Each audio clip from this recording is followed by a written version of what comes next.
My name is Clear Mikkel, and for most of my life I believed silence was strength. They say time heals everything, but sometimes time just teaches you how to survive quietly. I didn't come back looking for revenge. I came back because I thought I finally deserved peace.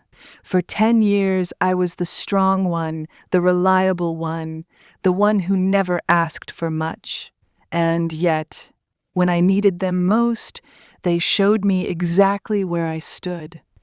Let me start at the moment everything broke. I was sitting alone in my apartment, boxes half packed, flight confirmation glowing on my phone.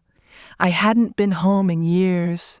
Not really. Life had taken me far emotionally and physically, but I still believed home meant something. Then my phone buzzed, a message from my family group chat. Just one sentence. Maybe it's better if you don't come this time. No explanation, no apology, no concern, just rejection, delivered calmly, like a scheduling conflict. I stared at the screen, waiting for the follow-up. The "we miss you," the "we'll explain later," nothing came. That silence was louder than any argument we'd ever had. Growing up, I learned early how to stay quiet. In our family, love was conditional. Approval had rules: be useful, be agreeable, don't make things uncomfortable. I followed those rules perfectly. I helped pay bills when money was tight. I canceled plans when they needed me. I showed up even when I was exhausted, and still, I was optional.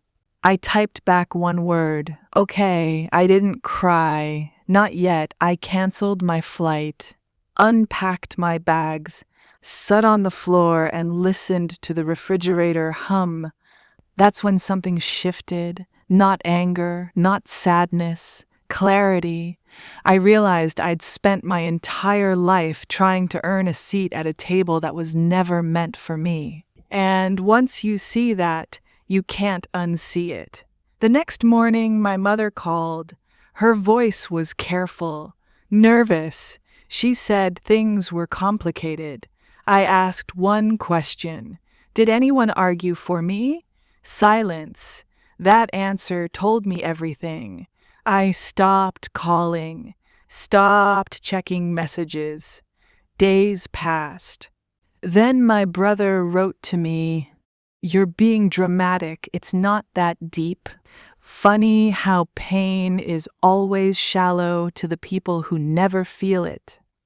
Weeks later, I found an old document, something I had signed years earlier, back when they needed help, back when I trusted without reading. This time, I read every word. My name wasn't just there. It gave me leverage, control, not revenge, not power, protection. I didn't rush. I didn't threaten. I waited. Because real power doesn't announce itself, it moves quietly. When they realized something was wrong, it was already too late. They called, they texted. Suddenly, I mattered again. My brother asked why I was doing this. I told him the truth.